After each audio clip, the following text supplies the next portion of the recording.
এই শান্ত না, কই যাইতাছ সকাল সকাল? মারছে সকাল সকাল গিট্টুর সাথে দেখা হয়ে গেল। যাই ভালোই কাটটা পড়ি।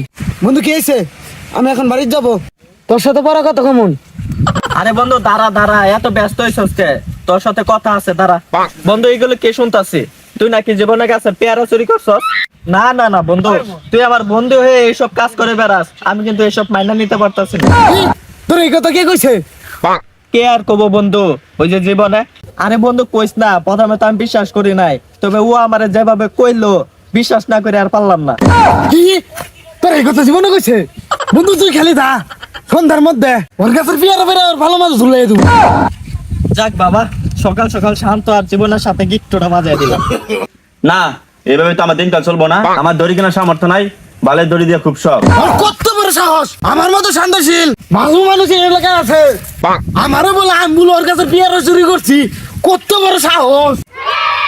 ওই জীবন জীবন ওই কি হয়েছে রে? ছাগলের মধ্যে বেড়াই যাচ্ছ কে? কি হইছে মানে? ছাগলের মতো মেল নাইতাম না, তুই আমার ভালো মতো থাকতে দিছ। কেন আমি কি করছি? আমি নাকি তোর কাছে পেয়ারা চুরি করছি? আর তোর মাথা ঠিক আছে? আমার তো কোনো পেয়ারা গাছি নাই। আর তোর এইসব কথা কে কইছে রে? কে আর কইবো? ওই যে গিফট মেহেদি। ও বুঝছি, ওই গিট্টু বাস মেয়ে দি তোর আর আমার মধ্যে গিট্টু বানানোর চেষ্টা করতেছে। কি ওর অত বড় সাহস! চল তো। ওর বাল চাল তাই না সব ছিঁড়ে আর যাক বাবা, অনেকদিন পর শান্ত আর জীবনের সাথে গিট্টুটা বাজায় দিলাম। আমার নাম গিট্টু মেহেদি, আমি যদি গিট্টু না বাজাই তাহলে কি আমার নামের ইজ্জত থাকে? ওই গিফট মেহেদি এদিকে আ। ওরে বাবা, ওরে কি তাইলে সব জানা লাইছে আমার গিট্টু বাজি? আচ্ছা শোনা গিফট মেহেদি, তোমার অনেক অনেক সম্মান দিমু। এমনিতে আমার এলাকায় কোনো সম্মান নাই না ভাই, আমার অত সম্মান লাগবে না, আমি পলাই। Alle si se guardi che batte